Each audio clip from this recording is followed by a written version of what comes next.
तो जानते हैं भगवान श्री कृष्ण की कलयुग की भविष्यवाणी। पौराणिक ग्रंथों के अनुसार 4 युग होते हैं, सतयुग, त्रेता युग, द्वापर युग और कलयुग। कहते हैं कि कलयुग में पाप अपने चरम पर होगा। वर्तमान में कलिकाल अर्थात कलयुग चल रहा है। ग्रंथों में इस युग में क्या क्या होगा या घटेगा यह लिखा गया है। इस युग में जब कहीं भी प्रलय होगा तो सिर्फ हरि कीर्तन ही उसे से बचाएगा। सत में धर्म के 4 पैर थे। सतयुग में मनुष्य की लंबाई 32 अर्थात लगभग 21 हाथ बताई गई है। इस युग में पाप तो ना के बराबर होते थे और पुण्य ही पुण्य होते थे। इस युग में राजा हरिश्चंद्र हुए थे। वह हरिश्चंद्र जिन्होंने सत्य के लिए खुद के परिवार का और अंत में खुद का बलिदान भी दे दिया था। त्रेता युग में धर्म के 3 पैर थे। इस युग में पाप थोड़ा बहुत होता था पर सतयुग से थोड़ा ज्यादा था और पुण्य भी सतयुग से थोड़ा कम होता था। इस युग में विष्णु का वामन और राम अवतार हुए थे। असुर राज बाली ने 3 पग में धरती दान कर दी, जबकि राक्षस राज रावण से सीता का अपहरण करने के बाद उन्हें छुआ तक नहीं। द्वापर युग में आधे मनुष्य पापी और आधे पुण्यात्मा थे। जितने पाप होते थे उतने ही पुण्य हो जाते थे। इस युग में महाभारत का युद्ध हुआ था। यह युद्ध धर्म का युद्ध था। कृष्ण ने धर्म की रक्षा की थी। अब कलिकाल यानी कि कल युग आया जिसमें धर्म का कोई नामो निशान नहीं है। धर्म पंगु बन गया है। इस युग में मनुष्य पाप अधिक करता है और पुण्य तो ना के बराबर करता है। लेकिन वर्तमान में देखा जा रहा है कि पुण्य कहीं बचा ही नहीं है। अब तो चारों तरफ पाप ही पाप नजर आता है। अगर कोई इंसान थोड़ा बहुत दान पुण्य करता है तो वह उसका भी प्रचार इस तरीके से करता है जैसे कि उसने पता नहीं कितना मोटा एहसान किया है। इस युग में गाय को पूजा नहीं जाएगा बल्कि अपमान किया जाएगा। इस युग में इतनी बीमारी आएगी कि जिनका कोई इलाज भी संभव नहीं होगा। कलयुग का कालखंड सबसे छोटा माना गया है और माना जाता है कि कलयुग में भगवान विष्णु का 10वां अवतार होगा जिसका नाम होगा कल। की वर्तमान समय में कलयुग ही चल रहा है। विष्णु पुराण में कलयुग का वर्णन करते हुए कहा गया है कि कलयुग में पाप इतना अधिक होगा कि सृष्टि का संतुलन ही खो जाएगा। विष्णु पुराण में वर्णित एक घटना के अनुसार मुनिजनों और ऋषियों के साथ चर्चा करते हुए वेदव्यास जी कहते हैं, हे मुनिजन, सभी युगों में कलयुग ही सबसे श्रेष्ठ युग है, क्योंकि 10 वर्ष में जितना व्रत और तप करके कोई मनुष्य सतयुग में पुण्य प्राप्त करता है, त्रेता युग में वही पुण्य 1 साल के तप द्वारा प्राप्त किया जा सकता है। ठीक इसी प्रकार उतना ही पुण्य द्वापर युग में 1 महीने के तप से प्राप्त किया जा सकता है। ऋतु कलयुग में इतना ही बड़ा पुण्य मात्र 1 दिन के तप से प्राप्त किया जा सकता है। इस तरह व्रत और तप के फल की प्राप्ति के लिए कलयुग ही सबसे श्रेष्ठ समय है। आप जानते हैं कि कलयुग का वर्णन कृष्ण की नजर में कैसा है। कलयुग का वर्णन करते हुए श्री कृष्ण कहते हैं कि कलयुग में ऐसे लोगों का राज्य होगा जो दोनों ओर से शोषण करेंगे, बोलेंगे कुछ और करेंगे कुछ, मन में कुछ और करने में कुछ और, ऐसे ही लोगों का राज्य होगा। इसी प्रकार कलयुग में ऐसे लोग रहेंगे जो महान ज्ञानी और ध्यानी कहलाएंगे। विज्ञान की चर्चा तो करेंगे लेकिन उनके आचरण राक्षसी होंगे। कहीं लोग पंडित और विद्वान तो कहलाएंगे। यही देखते रहेंगे कि कौन सा मनुष्य मरे और हमारे नाम से संपत्ति आदि आ जाए और दान लेने के लिए इंतजार करेंगे। और अगर कोई गरीब आदमी थोड़ा दान देगा तो वह उसे कलह करने लग जाएगा। कलयुग का मनुष्य शिशुपाल हो जाएगा। कलयुग में माँ का अपने बच्चों से इतना मोह होगा कि उन्हें अपने विकास का अवसर ही नहीं मिलेगा। मोह माया में ही घर बर्बाद हो जाएगा और ज्यादा प्यार मिलने के कारण बच्चा बर्बाद हो जाएगा और उल्टे काम करेगा। किसी का बेटा घर त्याग कर साधु बनेगा तो हजारों व्यक्ति दर्शन करेंगे, किंतु यदि अपना बेटा साधु बनता होगा तो रोएंगे कि मेरे बेटे का क्या होगा, इसकी और हमारी तो जिंदगी ही बर्बाद हो गई। इतनी सारी ममता होगी कि उसे मोहमाया और परिवार में ही बांध के रखेंगे और उसका जीवन खत्म हो जाएगा। अंत में बेचारा नाथ होकर मरेगा। कलयुग में अमीर लोग अपने बच्चों के विवाह में, मकान के उत्सव में, छोटे उत्सवों में तो लाखों रुपए खर्च कर देंगे। यही नहीं, जितना ज्यादा बकवास करेगा उतना ही उसका नाम चलेगा और जिन चीजों की कोई जरूरत ही नहीं है उन पर लाखों रुपए खर्च कर देंगे सिर्फ और सिर्फ दिखाने के लिए कि हमारे पास कितना पैसा है, परंतु आसपास में ही यदि कोई भूखा प्यासा होगा तो यह नहीं देखेंगे कि उसका पेट भरा है या नहीं, उनका अपना ही सगा भूख से मर जाएगा और वे देखते रहेंगे और उन पर हंसेंगे। दूसरी ओर मौज मदरा मांस भक्षण सुंदरता और व्यसन में पैसे लगा देंगे, किंतु किसी के दो आंसू पोंछने में उनकी रुचि नहीं होगी। कलयुग में मानव का मन नीचे गिरेगा, उसका जीवन पतित होगा। यह पतित जीवन धन की शिला से नहीं रुकेगा, नहीं सत्ता के वृक्षों से रुकेगा, किंतु हरि नाम के एक छोटे से पौधे से, हरि कीर्तन के एक एक छोटे से पौधे से मनुष्य जीवन का पतन होना रुक जाएगा। पुराणों में लिखा है कि जैसे जैसे कलयुग आगे जाएगा वैसे भारत की गद्दी पर वेद विरोधी लोगों का शासन होने लगेगा। यह ऐसे लोग होंगे जो जनता से झूठ बोलेंगे और एक दूसरे की आलोचना करेंगे और जिनका कोई धर्म नहीं होगा। यह सभी विधर्मी, यह सभी मिलकर भारत को बर्बाद कर देंगे और अंत में भारत को एक अराजक भूमि बना ही देंगे और जज और युग आता जाएगा, क्योंकि ब्राह्मण गण का संस्कार शून्य हो जाएगा तथा राजा लोग भी शूद्र तुल्य हो जाएंगे। अपनी त्वचा बुद्धि को ही शाश्वत समझकर कुछ मूर्ख लोग ईश्वर की तथा धर्म ग्रंथों की प्रामाणिकता मांगने का दुस्साहस करेंगे और पुराणों का अपमान करेंगे। इसका अर्थ है कि उनके पास जो मान रहे हैं, जब सभी वेदों को छोड़कर संस्कार शून्य हो जाएंगे और छोटी बातों को लेकर ही यह क्रोध के मारे आग बबूला हो जाएंगे। यह दुष्ट लोग स्त्री, बच्चों, गांव और ब्राह्मणों को मारने में भी नहीं हिचकिचा जाएंगे। हथियार लेने में यह सदा उत्सुक रहेंगे और इनकी आयु थोड़ी होगी। यह लोग दूसरों की बहू बेटी पर बुरी दृष्टि डालेंगे और उन्हें परेशान करेंगे और उनके साथ गलत काम करेंगे। भविष्य उत्तर पुराण के अनुसार ब्रह्मा जी ने कहा है, नारद, भयंकर कलयुग के आने पर मनुष्य का आचरण दुष्ट हो जाएगा और योगी भी दुष्ट चित्त वाले होंगे। संसार में परस्पर विरोध फैल जाएगा। ब्राह्मण, क्षत्रिय, वैश्य दुष्ट कर्म करने वाले होंगे और विशेषकर राजाओं में चरित्रहीनता आ जाएगी। देश और गांव-गांव में कष्ट फैल जाएंगे। संत जन दुखी होंगे। अपने धर्म को छोड़कर लोग दूसरे धर्म का आश्रय लेंगे। देवताओं का देवत्व भी नष्ट हो जाएगा और उनका आशीर्वाद भी नहीं रहेगा। मनुष्यों की बुद्धि धर्म से विपरीत हो जाएगी और पृथ्वी पर पाप और झूठ के राज्य का विस्तार हो जाएगा। वेदों का पालन कोई नहीं करेगा। कलयुग में विवाह को धर्म नहीं माना जाएगा। शिष्य गुरु के अधीन नहीं रहेंगे। पुत्र भी अपने धर्म का पालन नहीं करेंगे। कोई किसी कुल में पैदा ही क्यों ना हुआ, जो बलवान होगा वही कलयुग में सबका स्वामी होगा। सभी लोग बैठकर अपना निर्वाह करेंगे। कलयुग में जो भी किसी का वचन होगा वही शास्त्र माना जाएगा। कलयुग में कम धन से भी मनुष्य में घमंड होगा। परियों को अपने केशों पर ही रूपवती होने का गर्व होगा। कलयुग में स्त्रियां धनहीन पति को त्याग देंगी। उस समय धनवान पुरुष स्त्रियों का स्वामी होगा। जो अधिक देगा उसे ही मनुष्य अपना स्वामी मानेंगे। उस समय लोग प्रभुता के ही कारण संबंध रखेंगे। सारी धनराशि घर बनाने में ही समाप्त हो जाएगी। इससे दान पुण्य के काम नहीं होंगे और बुद्धि धन के संग्रह में ही लगी रहेगी। सारा धन उपभोग में ही समाप्त हो जाएगा। कलयुग की स्त्रियां अपनी इच्छा के अनुसार आचरण करेंगी और भोग विलास में ही उनका मन लगा रहेगा। अन्याय से धन पैदा करने वाले पुरुषों में उनकी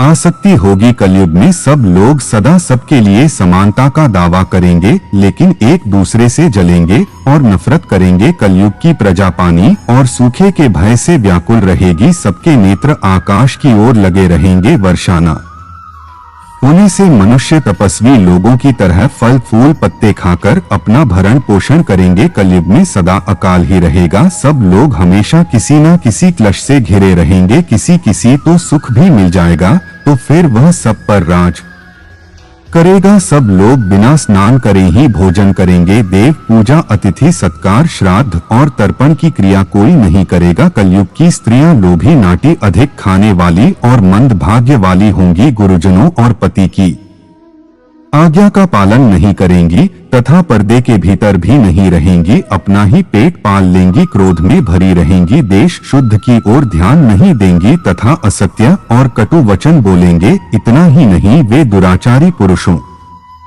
से मिलने की अभिलाषा करेंगी और जितना ज्यादा हो सकता है अपने ही शरीर का प्रदर्शन करेगी। ब्रह्मचारी लोग वेदों में कहे गए व्रत का पालन किए बिना ही तप करेंगे। गृहस्थ पुरुष ना तो हवन करेंगे ना ही उचित ध्यान देंगे। वनों में रहने वाले व्यक्ति कंदमूल आदि से निर्वाह न करके ग्रामीण आहार का संग्रह करेंगे और सन्यासी भी मित्र आदि के स्नेह बंधन में बंधे रहेंगे और वह भी स्त्रियों के प्रति गंदी नजर रखेंगे। कलयुग आने पर राजा प्रजा की रक्षा न करके बल्कि बहाने करके प्रजा के ही धन का अपहरण करेंगे। आधे मनुष्य संस्कारहीन होते हुए भी पाखंड का सहारा लेकर लोगों को ठगने का काम करेंगे। उस समय पाखंड की अधिकता और अधर्म की वृद्धि होने से लोगों की आयु कम होती चली जाएगी। उस समय 6 अथवा 7 वर्ष की स्त्री और 8 या 10 वर्ष के पुरुषों से ही संतान होने लग जाएगी और कल युग आने पर मनुष्य 20 वर्ष तक भी जीवित नहीं रहेंगे। उस समय लोग मंद बुद्धि वाले, व्यर्थ के चिन्ह धारण करने वाले, बुरी सोच वाले होंगे। लोग आर चुकाए बिना ही भूल जाएंगे तथा जिसका शास्त्र में कहीं विधान नहीं है ऐसे यज्ञों का अनुष्ठान होगा। मनुष्य अपने को ही पंडित समझेंगे और बिना प्रमाण के ही सब कार्य करेंगे। तारों की ज्योति फीकी हो जाएगी, 10 दिशाएं विपरीत होंगी। पुत्र पिता को तथा बहुएं सास को काम करने को कहेंगी। अपने माता पिता को घर से बाहर निकाल देंगे और उनका अपमान करेंगे। कलयुग में समय के साथ साथ मनुष्य वर्तमान पर विश्वास करने वाले, शास्त्र ज्ञान से रहित भी और अज्ञानी होंगे। कलयुग के अंत के समय बहुत ही भयंकर युद्ध होंगे। भारी वर्षा, प्रचंड आंधी और झरों की गर्मी से लोग बेहाल हो जाएंगे। लोग खेती काट लेंगे, कपड़े चुरा लेंगे, पानी पीने का सामान और बेटियां भी चुरा ले जाएंगे। चोर अपने ही जैसे चोर की संपत्ति चुराने लगे, हथियारों की भी हत्या होने लगेगी।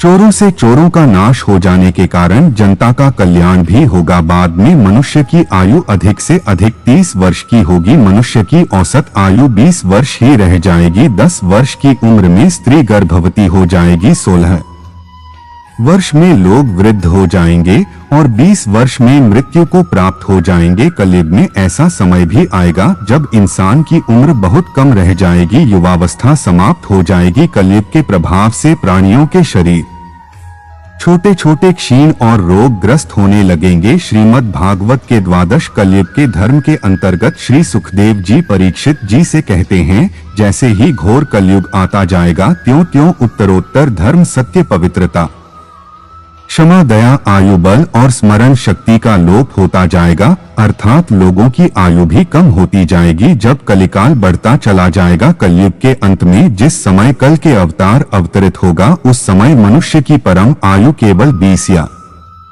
30 वर्ष होगी। जिस समय कल के अवतार आएंगे चारों वर्णों के लोग शूद्रों के समान हो जाएंगे। गाय भी बकरियों की तरह छोटी छोटी और कम दूध देने वाली हो जाएंगी। कलयुग के अंत में संसार की ऐसी दशा होगी कि अन्न नहीं उगेगा। लोग मछली मांस खाएंगे और भेड़ बकरियों का दूध पिएंगे। गाय तो देखना भी बंद हो जाएगी। अगर गाय होगी तो वह बकरी समान होगी। एक समय ऐसा आएगा जब जमीन से अन्न उपज बंद हो जाएगा, पेड़ों पर फल नहीं लगेंगे। धीरे धीरे यह सारी चीजें विलुप्त हो जाएंगी। गाय दूध देना बंद कर देगी। स्त्रियां कठोर स्वभाव वाली, कड़वा बोलने वाली होंगी। वे पति की आज्ञा नहीं मानेगी। जिसके पास धन होगा उसी के पास रहेगी। मनुष्य का स्वभाव गधों जैसा, गृहस्थी का भार ढोने वाला रह जाएगा। धर्म कर्म का लोप हो जाएगा। मनुष्य अहित नास्तिक हो जाएंगे। सभी एक दूसरे को लूटने में लगे रहेंगे। कलयुग में समाज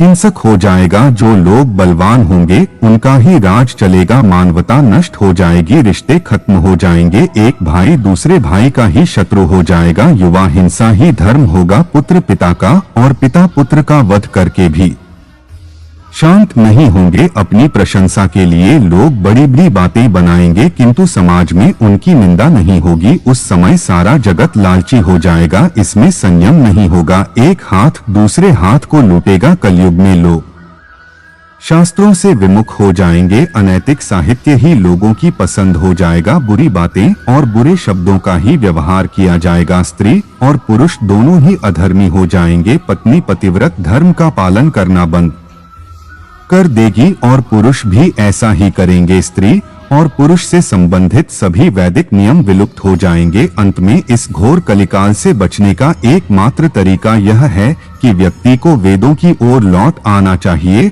और हर समय हरि कीर्तन करके खुद को सुरक्षित रखना चाहिए। जो व्यक्ति धर्म से विमुख होकर रहेगा वह कहीं भी कभी भी अकाल मौत को प्राप्त होगा या हर समय दुखी और संकटों से ही घिरा रहेगा। धर्म, सत्य व स्वच्छता, सहिष्णुता, दया, जीवन की अवधि, शारीरिक शक्ति और स्मृति सभी दिन दिन घटती जाएगी। कलयुग में जिस व्यक्ति के पास जितना धन होगा वह उतना अच्छा माना जाएगा और कानून न्याय केवल एक शक्ति के आधार पर लागू किया जाएगा। इस युग में पुरुष और स्त्री साथ साथ रहेंगे और व्यापार में सफलता चल पर निर्भर करेगी। पहले के समय में जो ब्राह्मण रहते थे वह अपने शरीर पर बहुत कुछ धारण करते थे, पर कलयुग में वे लोग सिर्फ एक धागा पहनकर अपने ब्राह्मण होने का दावा करेंगे। जो व्यक्ति बहुत चालाक और स्वार्थी होगा वह इस युग में बहुत विद्वान माना जाएगा। इस युग में जिस व्यक्ति के पास धन नहीं होगा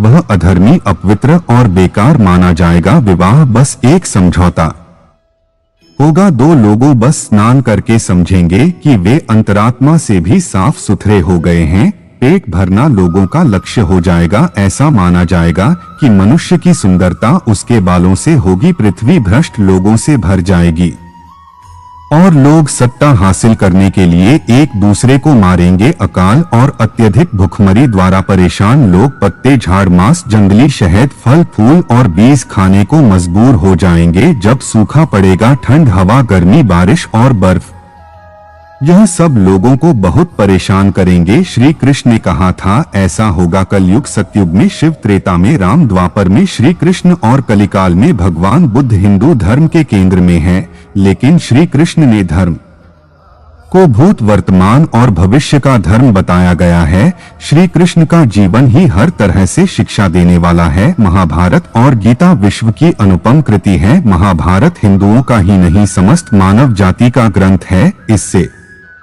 प्रत्येक मानव को एक अच्छी शिक्षा और मार्ग मिल सकता है। प्रत्येक मनुष्य को इसे पढ़ना चाहिए, सुनना चाहिए। महाभारत में जीवन से जुड़ा ऐसा कोई विषय नहीं है जिसका वर्णन न किया गया हो और जिसमें जीवन का कोई समाधान न हुआ। महाभारत में देश, धर्म, न्याय, राजनीति, समाज, योग, युद्ध, परिवार, ज्ञान, विज्ञान, अध्यात्म, तकनीकी आदि समस्त विषयों का वर्णन मिलेगा। वर्तमान युग में महाभारत की एक कहानी से आज का मानव बहुत कुछ सीख ले सकता है। यह बात उस वक्त की है जब पांचों पांडवों को वनवास हो गया था। वनवास जाने से पूर्व पांडवों ने भगवान श्री कृष्ण से कहा कि श्री कृष्ण, अभी यह द्वापर का अंत काल चल रहा है, आप हमें बताइए कि आने वाले कलयुग में कलिकाल की चाल गति क्या होगी, कैसी होगी। कृष्ण कहते हैं, तुम पांचों भाई वन में जाओ और जो कुछ भी लिखे वह आकर मुझे बताओ, मैं तुम्हें उसका प्रभाव बताऊंगा। पांचों भाई वन में चले गए। वन में उन्होंने जो देखा उसको देखकर आश्चर्यचकित रह गए। आखिर उन्होंने वन में क्या देखा और श्री कृष्ण ने क्या जवाब दिया, यह एक रोचक बात है। इसे पूरा जरूर सुनो। पांचों भाई जब वन में रहने लगे तो एक बार चारों भाई अलग अलग दिशाओं में वन भ्रमण को निकले। युधिष्ठिर भ्रमण पर थे तो उन्होंने एक जगह पर देखा कि किसी हाथी की दो सूंड हैं। यह देखकर युधिष्ठिर के आश्चर्य का ठिकाना नहीं रहा। अर्जुन दूसरी दिशा में भ्रमण पर थे। कुछ दूर जंगल में जाने पर उन्होंने जो देखा उसे देखकर वह भी आश्चर्य में पड़ गए। उन्होंने देखा कि कोई पक्षी है, उसके पंखों पर वेद की बातें लिखी हुई हैं, पर वह पक्षी मुर्दे का मांस खा रहा है। दोनों भाइयों की तरह भीम भी भ्रमण पर थे। भीम ने जो देखा वह भी आश्चर्यजनक था। उन्होंने देखा कि गाय ने बछड़े को जन्म दिया है। जन्म के बाद वह बछड़े को इतना चोट लगी है कि बछड़ा लहूलुहान हो गया। सहदेव जब भ्रमण पर थे तो उन्होंने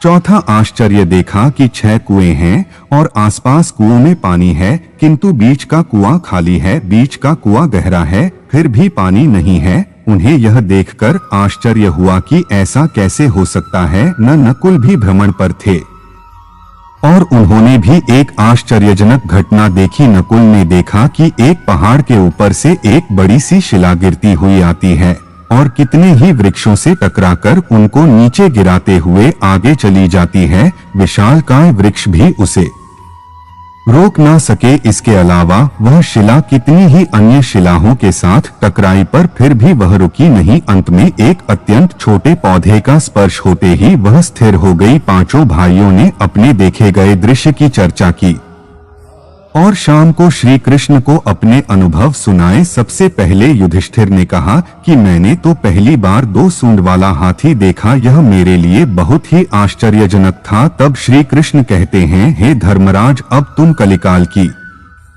सुनो। कलयुग में ऐसे लोगों का राज्य होगा जो दोनों ओर से शोषण करेंगे, बोलेंगे कुछ और करेंगे कुछ, मन में कुछ और कर्म में कुछ। ऐसे ही लोगों का राज्य होगा। इससे तुम पहले राज्य कर लो। युधिष्ठिर के बाद अर्जुन ने कहा कि मैंने जो देखा वह तो इससे भी कहीं ज्यादा आश्चर्यजनक था। मैंने देखा कि एक पक्षी के पंखों पर वेद की रचनाएं लिखी हुई है और वह पक्षी मुर्दे का मांस खा रहा है। तब श्री कृष्ण कहते हैं कि इसी प्रकार कलयुग में ऐसे लोग रहेंगे जो बड़े ज्ञानी और ध्यानी कहलाएंगे। विज्ञान की चर्चा तो करेंगे लेकिन उनके आचरण राक्षसी होंगे। वे पंडित और विद्वान कहलाएंगे किंतु वे यही देखते रहेंगे कि कौन सा मनुष्य मरे और हमारे नाम से संपत्ति कर जाए। श्री कृष्ण ने कहा, अर्जुन, संस्था के व्यक्ति विचार करेंगे कि कौन सा मनुष्य मरे और संस्था हमारे नाम से हो जाए। हर जाति धर्म के लोग प्रमुख पद पर बैठे विचार करेंगे कि कब किसका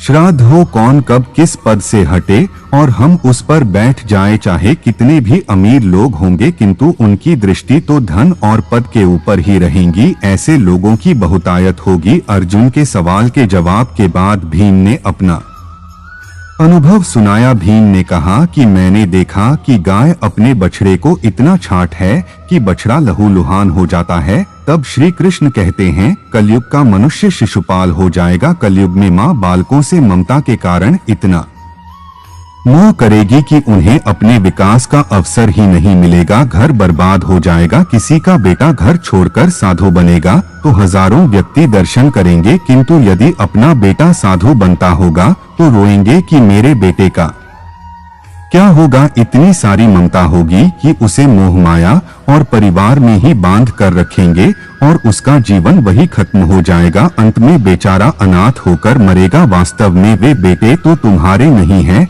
वे तो बहुओं की अमानत है और कन्या जमाई की अमानत है और तुम्हारा यह शरीर मृत्यु की अमानत है। तुम्हारी आत्मा परमात्मा की अमानत है। तुम अपने शाश्वत संबंध को जान लो। बस भीम के बाद सहदेव ने पूछा, हे श्री कृष्ण, मैंने जो देखा उसका क्या मतलब है। मैंने यह देखा कि 5-7 भरे के बीच का कुआं एकदम खाली है, जबकि ऐसा कैसे संभव हो सकता है। तब श्री कृष्ण कहते हैं, कलयुग में लोग अपने बच्चों के विवाह में, मकान के उत्सव में, छोटे बड़े उत्सवों में तो लाखों रुपए खर्च कर देंगे, परंतु आसपास में ही यदि कोई भूखा प्यासा होगा तो यह नहीं देखेंगे कि उसका पेट भरा है या नहीं। उनका अपना ही सगा भूख से मर जाएगा और वे देखते रहेंगे। दूसरी ओर मौज मदिरा, मांस, सुंदरता और व्यसन में पैसे लगा देंगे किंतु किसी के 2 आंसू पोंछने में उनकी रुचि ना होगी। कहने का तात्पर्य यह कि कलयुग में अन्न के भंडार होंगे लेकिन लोग भूख से मरेंगे। सामने महलों बंगलों में ऐशो आराम चल रहे होंगे लेकिन पास में आदमी भूख से मर जाएगा। एक ही जगह पर असमानता अपने चरम पर होगी। सहदेव के बाद नकुल ने श्री कृष्ण को बताया कि मैंने भी एक आश्चर्य देखा। एक की बड़ी सी चट्टान नीचे गिर रही थी, उसे वृक्ष और चट्टानें भी रोक ना पाई किंतु एक छोटे पौधे से टकराते ही वह चट्टान रुक गई। तब श्री कृष्ण ने कहा, कल युग में मानव का मन नीचे गिरेगा, उसका जीवन पथ होगा। यह पथ जीवन धन की शिला से नहीं रुकेगा, नहीं सत्ता के वृक्षों से रुकेगा, किंतु हरि नाम के एक छोटे से पौधे से, हरि कीर्तन के एक छोटे से पौधे से मनुष्य जीवन का पतन होना रुक जाएगा। कलयुग की कहानी शुरू हुई जब महाभारत खत्म हुआ और पांडव हिमालय चले गए तथा भगवान श्री कृष्ण भी स्वर्ग चले गए। श्री कृष्ण जब तक धरती पर थे तो कुछ भी कर सकते थे। उनके जाने के बाद धरती माता कहने लगी, अब तो कलयुग का यहाँ वास हो जाएगा, अब मेरा उद्धार करने के लिए कोई नहीं है। सतयुग, त्रेता युग, द्वापर युग में तो भगवान ने अवतार लेकर बुराई का अंत किया था। अब कलयुग में पाप, अत्याचार, चोरी, अहंकार, ईर्ष्या, वासना ही होगी मानव जीवन के लिए। कलयुग एक अभिशाप है। 3 युगों के बाद कलयुग आने के 2 कारण नजर आते हैं। पहला कारण या तो पृथ्वी का पूर्ण विनाश होगा। दूसरा कारण यह है कि पापियों का पूर्ण विनाश करने फिर प्रभु कोई अवतार ले। महाभारत युद्ध के बाद युधिष्ठिर अपना राजपाट परीक्षित को डोट सौंपकर अपने भाइयों का साथ महाप्रयाण हेतु हिमालय को निकल गए। तब धर्म रूपी बैल और गाय रूप में बैठी सरस्वती नदी के किनारे बैठकर वार्तालाप कर रहे थे। तब वहां कलयुग आ गया और उन दोनों पर प्रहार करने लगा। तभी वहां से राजा परीक्षित गुजर रहे थे। उन्होंने गाय और बैल को मारते देख क्रोधित हो गए। राजा परीक्षित उसे मार देने के लिए जैसे ही तलवार निकाली वैसे ही कलयुग उनके पैरों में गिर गया और क्षमा मांगने लगा। राजा परीक्षित ने कहा, झूठ, कपट, चोरी, पाप, अधर्म, गरीबी सबका कारण तू ही है। उन्होंने कहा, मेरे राज्य से निकल जा और वापस मत आना। तब कलयुग ने कहा, हे राजन, पूरी पृथ्वी पर आपका ही राज्य है, आप ही मुझे शरण दे। तब राजा परीक्षित ने कहा, झूठ, धूत, परस्त्री गमन, मदपान और हिंसा में तू रह सकता है। कलयुग ने कहा, महाराज यह तो पर्याप्त नहीं है, मुझे कुछ और भी दे। तब राजा परीक्षित ने कहा, मैं तुझे सोने में स्थान देता हूँ। यह आशीर्वाद मिलते ही वह राजा परीक्षित के सोने के मुकुट में बैठ गया। धरती पर 4 युग होते हैं। पहला युग सतयुग। इस युग में धर्म के 4 पैर थे, जिसमें राजा हरिश्चंद्र पैदा हुए थे। उन्होंने सत्य के लिए अपने परिवार का बलिदान कर दिया था। उस समय सत्य 100% था। त्रेता युग। इस युग में धर्म के 3 पैर ही रहे। इस युग में भगवान विष्णु ने वामन और राम अवतार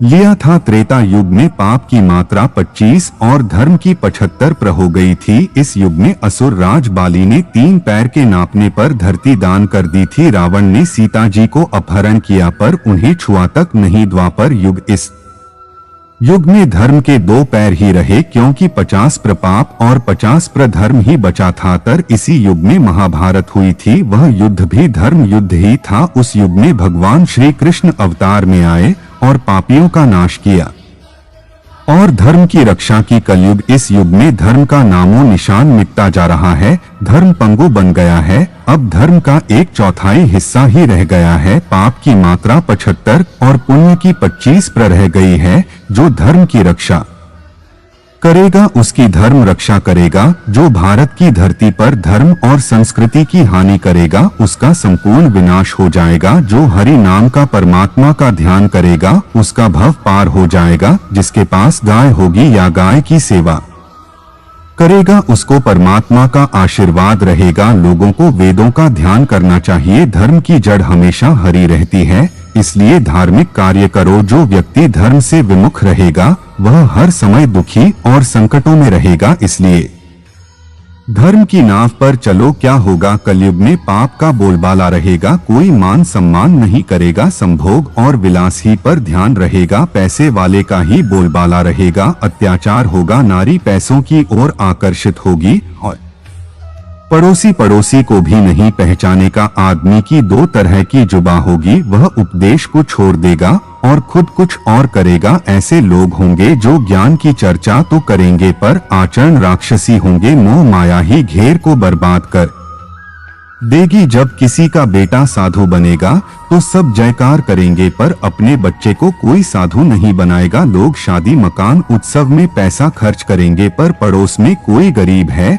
तो उसकी मदद नहीं करेंगे। मौज, शराब, अयाशी में धन खर्च करेंगे पर किसी के आंसू नहीं पहुंचे जाएंगे। जब घोर कलयुग आएगा तब 20 वर्ष की आयु होगी। कलयुग के अंत में भयंकर युद्ध होंगे, वर्षा प्रचंड रूप ले लेगी, भयंकर आंधी तूफान, तेज गर्मी पड़ेगी। जैसे जैसे समय गुजरेगा ऐसे लोगों का आधिपत्य रहेगा। जिनका ना कोई धर्म होगा वे सभी पापी लोग होंगे। सभी भारत को तोड़ने में लगे रहेंगे। जिसमें दिमाग नहीं होगा पापी होगा। यह लोग गर्म दिमाग के होंगे, दूसरे की स्त्री को डोट और धन को हथिया लेंगे। इनकी शक्ति और उम्र कम होगी। अपना धर्म छोड़कर दूसरे धर्म का आश्रय लेंगे। लोगों की बुद्धि धर्म विपरीत हो जाएगी। कलयुग के 5000 साल बाद गंगा नदी सूख जाएगी। कलयुग के अभी 2688 वर्ष बाकी है। समस्त सृष्टि खत्म होगी। उसके लिए दो बातें सामने आ रही हैं। पूरी पृथ्वी पर इतनी वर्षा होगी कि सारी पृथ्वी जलमग्न हो जाएगी और सब खत्म हो जाएगा। उसके बाद 7 सूर्य उदय होंगे और उससे पूरा जल सूख जाएगा और फिर एक नई शुरुआत होगी। दूसरी बात यह सामने आई कि सूर्य पृथ्वी पर आग की बारिश करेगा और सब भस्म हो जाएगा। उसके बाद वर्षा होगी और पुनः प्रकृति चालू होगी। आत्मा ही परमात्मा है। अपनी आत्मा में सच्चे मन से ध्यान लगाओ तो सब कुछ नजर आने लगेगा। धर्म का साथ कभी ना छोड़ो। अपने कर्म से मुंह मत मोड़ो। और द्वापर युग में भगवान विष्णु के राम और कृष्ण के अवतार, वेदव्यास के श्रीमद् भागवत के प्रकाश और श्री रामानुजन निम्बाकाचार्य, वल्लभाचार्य और रामानंद के विशिष्ट द्वैत दर्शन के प्रभाव के अनुसार परम ब्रह्मा की अनंत शक्तियां का ही प्रत्यक्ष प्रकटीकरण है। पद्म पुराण, अध्यात्म रामायण और रामचरितमानस के राम के धाम में और गोलोक में निवास करते श्री कृष्ण की भान अनंत काल तक विहार करते हैं। गोस्वामी तुलसीदास के रामचरितमानस के अनुसार ब्रह्मा और शिव के नेतृत्व में सभी देवता भगवान विष्णु को अवतार लेने की प्रार्थना करने के लिए ना तो बैकुंठ गए और ना ही क्षीर सागर, किंतु राम को सूक्ष्म अग्नि की तरह उपस्थित होने के लिए जैसी भगवान शिव द्वारा सलाह दी गई है, जहां थे वहीं से उन्होंने प्रार्थना की और उनके अवतार के बारे में भगवान का उन्हें आश्वासन मिला। इसमें आगे बताया गया है कि मनु ने इसके लिए गौर तपस्या की। ब्रह्मा, विष्णु और शिव ने उनसे बार बार संपर्क किया गया, किंतु दंपति ने जोर देकर यही कहा कि वे चाहते हैं कि परम ब्रह्मा स्वयं प्रकट होकर उन्हें आशीर्वाद देते। वे वरदान के लिए ब्रह्मा, विष्णु और शिव के आश्वासन से कदापि संतुष्ट नहीं हुए। वे चाहते थे कि जो स्वरूप शिव के हृदय में बसता है, जिसके बारे में महारोगियों का ध्यान रहता है और जो भूसुंडी की अंतरात्मा की भक्ति के महासागर में हंस की तरह तैरता है, ज्ञान, योग और भक्ति तीनों के रूप में स्वयं होकर वे आशीर्वाद के लिए ही वे तपस्या कर रहे हैं। एक इसी तरह श्रीमद् भागवत में भी भगवान कृष्ण में वेदव्यास ठीक आरंभ में ही संसार के नयनता पूर्ण ब्रह्मा के पूर्ण सत्य का पता लगाने के लिए प्रतिज्ञा करते हुए कहते हैं। इस प्रकार राम तुलसीदास के लिए मातृ पुराणों के भगवान विष्णु के अवतार नहीं है और न ही वेदव्यास के लिए कृष्ण ईश्वर कृष्ण है। इस दर्शन पर प्रकाश डालने के लिए तुलसीदास ने आगे अनेक इतिवृत्त समेटे हैं। उनके अनुसार जिस समय राम रावण द्वारा सीता के अपहरण पर विलाप कर रहे थे, उस समय अगस्त्य के आश्रम से लौटते समय शिव और सती उस स्थान से होकर गुजरे। सती राम के विलाप को एक सामान्य मनुष्य की तरह ही देखकर विस्मित हुई और उन्हें कभी सर्वोच्च देवता के रूप में स्वीकार करने के लिए तैयार नहीं होते हैं। उन्होंने भी राम की शक्ति के संबंध में परीक्षा करने का निर्णय किया और उन्हें आश्चर्यचकित करने के लिए सीता का रूप ले लिया। इसने भगवान शिव को इस सीमा तक शुद्ध कर दिया कि जब तक वे पार्वती के रूप में एक बार फिर से जन्म नहीं ले लेती हैं, वे तब तक के लिए उनका त्याग कर देते हैं। इस प्रकार श्रीमद् भागवत और राम का केंद्र विषय मुख्यतः इस संदेह का ही निवारण है कि वे मात्र विष्णु के अवतार हैं। भारतीय दार्शनिक दृष्टि के भगवान 3 प्रकार के हैं। निर्गुण निराकर यानी वेदांत उपासना का अव्यक्त ब्रह्मा, निर्गुण साकार यानी सांख्य और योग दर्शन का ईश्वर, सगुण साकार यानी परम ब्रह्मा परमेश्वर का लोक अवतार। पहली श्रेणी का ईश्वर किसी को प्रत्यक्ष उपलब्ध नहीं है। वेदांत के अनुसार वह अपनी माया से ही ईश्वर, जीव और संसार के रूप में प्रकट होता है। उसकी माया का सात्विक पक्ष ईश्वर, राजिक पक्ष जीव और तामसिक पक्ष अचेतन जगत की रचना करता है। सामान्य बोध के लिए यह कहा जा सकता है वह अंतरिक्ष की तरह परम व्यापक, अनादि और अनंत है। दूसरे प्रकार का ईश्वर परमात्मा के रूप में विभिन्न रूपों और अवतारों में विद्युत या अग्नि की तरह अनुभव किया जा सकता है। वह पहली श्रेणी के परम ब्रह्म की सभी विशेषताओं को समाहित करते हुए अपनी दिव्यता में सर्वथा सर्वत्र उपलब्ध है। वह न केवल प्रत्येक कण में मौजूद है बल्कि खुद को हम सभी के लिए प्रत्येक कण के रूप में प्रकट कर रहा है और मात्र हमारे अनुभव नहीं बल्कि बोध के लिए उपलब्ध है। यह तो सर्वविदित है कि श्री कृष्ण जी भगवान के अवतार के रूप में आए, इसमें कोई संशय ही नहीं है। और भगवान कभी किसी भी रूप में आकर गलत नहीं करते, यह भी सत्य है। कौरव हमेशा से ही पांडवों के साथ दुर्व्यवहार करते हैं, जिसका महाभारत के अंदर वर्णन किया गया है। बचपन से ही कौरव पांडवों को डोट मारने या उन्हें नीच दिखाने की कोशिश करते थे। यह अधर्म को परिभाषित करता है। उसके बाद कौरवों ने कुल वधु का अपमान किया और उन्हें भरी सभा में अपमानित किया गया। हालांकि इसमें पांडवों का दोष भी है, लेकिन कौरवों ने धर्म की सारी मर्यादा ही खत्म कर दी थी। भगवान के प्रस्ताव को भी ठुकरा दिया था। राजा अपने पुत्र मोह में उस कदर पड़ गया था कि नेत्रहीन होने के साथ साथ उसकी बुद्धि भी भ्रष्ट हो गई थी। संजय जय विदुर पितामह भीषण इस युद्ध का परिणाम जानते थे और उन्होंने युद्ध ना हो इसका प्रयास भी किया, लेकिन कौरवों को अपनी शक्ति पर अभिमान था। यदि कौरव जीत जाते तो आप अनुमान लगा सकते हैं, जो अपने परिवार की सबसे बड़ी बहू अर्थात अपने बड़े भाई की पत्नी का सम्मान नहीं कर सकता, वह राजा बनने और अपना कोई दुश्मन शेष ना होने के बाद जनता को क्या समझता और कितना जुल्म करता, यह आप सहज ही समझ सकते हैं। कौरवों के जीवित रहने का मतलब होता अधर्म का जीवित रहना, और भगवान ने कौरवों को मारने के लिए अवतार नहीं लिया था बल्कि उन्होंने अधर्म को मारने के लिए अवतार लिया था। यदि भगवान ने अधर्म की जगह सिर्फ कौरवों को मारने के लिए अवतार लिया होता तो कंस, जरासंध, शिशुपाल यह सभी अधर्मी जीवित बच जाते और धर्म की स्थापना हो ही नहीं पाती। महाभारत युद्ध के बाद पांडवों ने धर्म की नीति पर कार्य किया और भगवान द्वारा दिखाए गए धर्म के मार्ग पर आगे बढ़े और जब तक जीवित रहे धर्म को जीवित रखा। अंत में इस घोर कलिकाल से बचने का एकमात्र तरीका यह है कि व्यक्ति को वेदों की ओर लौट आना चाहिए और हर समय हरि कीर्तन करके खुद को सुरक्षित रखना चाहिए। जो व्यक्ति धर्म से विमुख होकर रहेगा वह कहीं भी कभी भी अकाल मौत को प्राप्त होगा या हर समय दुखी और संकटों से ही घिरा रहेगा। प्रिय मित्रों, इस कलयुग से अगर आप बचना चाहते हैं